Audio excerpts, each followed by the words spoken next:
Alright, good morning guys. Just thought I'd finally do a thorough walkthrough of the new Godzilla truck that I bought and kind of tell you a few of my impressions initially.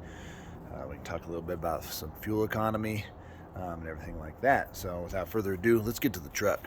Alright, so as you guys know, the dealer wanted to buy back the red 22 that I had.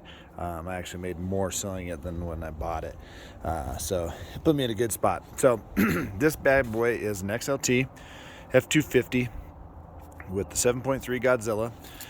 Does have a 355er in it that does have a locking diff, FX4 package. So as part of the XLT chrome package, it does get the chrome mirror caps, a few extra things. But as an XLT premium package, it does get the Super Duty running boards, which they make one that comes all the way out to here. So without having the step on the side that the 23s are going to have, or like the Chevy has, that's actually a pretty stout step. And a few that I looked at, I would probably opt to get those on another truck, just because they have that black plastic on them, so they really don't look like you have a full-length running board. But it was actually a pretty nice step. But I like these running boards, they're good. You did get the chrome pack as part of that, the chrome tip. FX4 means it has some skid plates. Nothing else crazy special about that. Didn't have the liner, so I put those in. You can see a video on that. Do really enjoy these Wrangler tires that have came on several of the trucks. The Chevy had them. One of my Fords had them. Really enjoyed those. These are good tires. Does have the Bliss. The 2 1/4 hitch. I had to put my aftermarket receiver in there because Ford doesn't give you one. And then for 23, they did redo these chain holes, which is nice. I'm going to put some LED lamps in there, some 194 LED replacements, which will be nice. And then from here, the XLT does get a traditional little handle. And then bad on me, I haven't got my tonneau yet, which is pretty standard. I usually put those in and a spray and bed liner. Those are being held up. They're holding the trucks up at Ford for the spray and bed liner, so the dealers are basically opting out of those, which is fine. I care less. It's cool to have the embossed little Ford emblem up there in the front, but whatever. I did put these LED lights in, the Starkey ones. Super easy to install, really cool. And then I do have the factory fifth wheel puck system that I'm going to put in this. Brother-in-law's going to come over. We're going to lift the bed off and put that in along with the wire harness. Then the spray in and everything like that. So does have the rear defroster and rear slider. These chrome wheels, they're pretty cool. I mean, for what they are, I do like that. Like I said, it has a 355 so rear end, so fuel economy right now in town is about 14 miles a gallon, which is kind of what I expected. One thing I wish more manufacturers would do is put this keypad on there. I had them on Fords before, but until the last few, I just never even bothered memorizing, except for this one dually I had. But I love that because I can come out and do that. Now, if I had the reach behind here and grab it, and the keyless entry and unlock, not the keyless remote, with actual touch and enter. This is nice because if you don't have your keys, you can come out and unlock it and lock it. So I did get automatic down on these two, automatic up and down on these two, power folding, and then the power telescope, which is pretty cool. All hard plastics here, but that's standard even on that Lariat. This is hard, but for 23 this will be soft like my F-150. Soft there, lots of storage. I did put those scuff plate protector stickers on there. I've been putting them on the last couple. They're super cheap off the Zon. There is my new Husky liners. This one does have just a 6-way power seat, or actually, sorry. Yes, it is 6. Forward, back, up and down, and lumbar. And then tilt back is manual. And does have the spotter lamps here, fog lamps and stuff, which is part of the premium package. And then but it's still a traditional key. We do have the smaller 8-inch screen with wired Android Auto, Apple CarPlay, which is fine. Downhill descent control, And then it does have the heated seats, which I enjoy that. And one thing I love, which I think they're going to go away from because the next interior is going to be like the F-150, is this cup holder, which slides. They won't have that in the next one, which I really enjoy that because this will hold like a Gatorade or something like that in there. But then you have 4 cup holders, still have room for your phone, so I dig that. These consoles are pretty big. I don't even have enough stuff to film anymore because there's no CD players. Everything goes on a thumb drive. Got the upfitter switches, won't use those.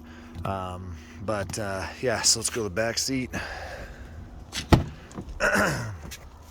So similar thing. Super Duty little emblem there. Tons of door storage, which I really appreciate on the Fords versus other ones. And then lots of power points. So I like the Chevy Custom, but that actually didn't have any power points back here. And if you get the buckets, you're going to get a standard 9-volt little cigarette lighter. You're going to USB-C, USB, and then you'll also have a plug-in because it has an inverter, which is just nice to have all those power options, especially if you have people in the back seat that need to plug in some stuff. Underneath here, it does have that foldable, like almost Kevlar type box that folds down and makes the floor pretty much flat.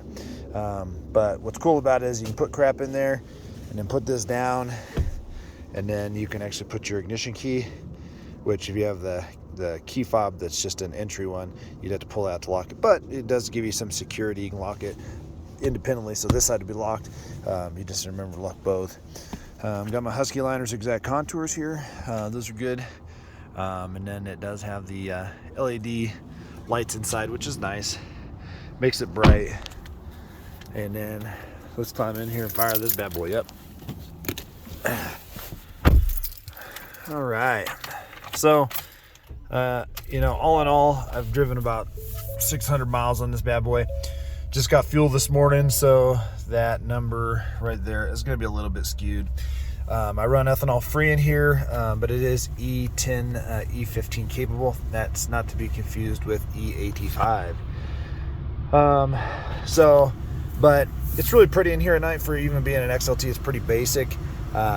Basic by today's standards, not 20 years ago. My first truck has had a heater with a vent and floor. That was my 63 Chevy. So, at the end of the day, does have a lot of stuff. This is just one of those composite steering wheels.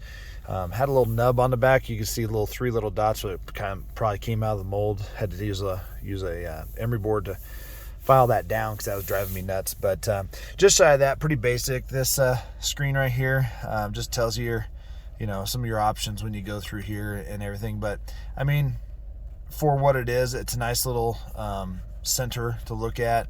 I just pretty much leave it on the trip and fuel, but it does have a towing checklist and stuff like the Lariat did, just not quite as sophisticated, but nonetheless pretty easy.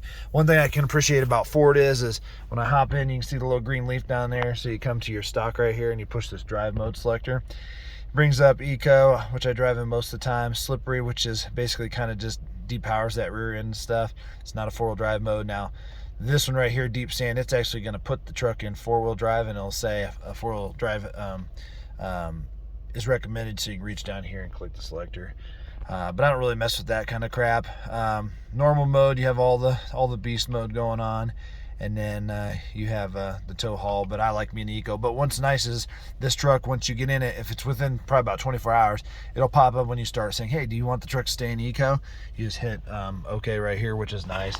Because at the end of the day, like Chevy just has tow haul, regular, that's it. And then the Ram, I haven't had a Ram since 2016, but I just appreciate that remembering the mode because I've had other cars where you had to get in and set it every time. Another thing I do appreciate about the Ford over all the rest of them is right here on the far right, you do have your gear selector, so you can see what the transmission, what gear it's in. And one thing that's really nice is people will say, with the engine grade braking, see you can limit it there. You don't actually have to go down to this manual mode. Like in the Chevy, you want to gear down or use your exhaust brake, you have to go to manual and then do all of that crap. So I really appreciate having the gear selector there on the right, gear range, so you can select it. I really enjoy that. That's kind of nice to be able to see. Especially when towing, and like I said, the V10s at work, they do great with engine braking. So I'm not too sweating about having to pull with this bad boy. Pretty simple screen here and pretty decent stereo for what it is. I mean, nothing crazy, but you know, I did like the big 12-inch I had in the other one. But all in all, my impressions of the Godzilla is this thing has a great power, has great sound at an XLT level with the premium package with the, you know, the heated seats and stuff. That's a nice perk. It's got tons of power in town, and to be honest with you, for what it is and the fuel economy with that, Ford has figured out on this average miles per gallon calculation, it takes out if you remote start it. It's only driven miles, that's what you're getting. So I basically checked it, and with the idling and everything like that, I was actually getting about 2-3 miles to the gallon less. But I mean, you're talking about warming it up with the remote start, with the Ford Connect app, which I love, because when it's super cold and 0 degrees, I want to get some, you know, some heat going on this bad boy and give it a shot to warm up before I drive it. And but if you're just straight driving it, that's probably within 5/10 of accuracy. So, you know, it's more about, you know, if come summer, we're not going to be idling as much because, you know, it doesn't have all the remote air conditioning and everything like that. So seats are super comfortable, and you know, I did order a 23 diesel just for giggles. We'll see if and when it comes in, and if I want to give up this truck, because I love not having all the extra regen stuff. I love not having DEF. I love everything. And then the power, 435, 475 is standard stock power on a Godzilla. That is more than adequate. That's more than most diesels of the, you know, 2000s had, early 2000s. So I think it'll do real well. But I do enjoy the Godzilla. We named it the General because the Godzilla is not a true term from Ford. They actually call this motor the Federal, and it's probably has to do with some type of trademark things and whatnot. But I'll be back with more stuff, maybe a driving video if we can get one, get the GoPro up again and get it going. And if you have any questions, reach out to me.